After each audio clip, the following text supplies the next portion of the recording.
Hello guys, it's May 2026 and the Baby Doge army is making noise again, while the rest of the market is playing it safe. Baby Doge just outperformed the broader market with a fresh 2.6% jump. Is this the start of the new meme season?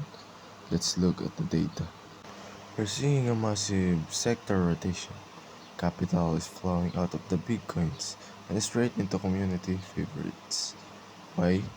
Because the sentiment is officially bullish, with a neutral to bullish RSI of 54. The charts are showing that Baby Doge is building a solid base. We aren't overbought, we're just getting warm up. But here's the difference between 2021 and 2026. We have the Baby Doge AI suit. People are actually using the token to generate NFTs and digital art.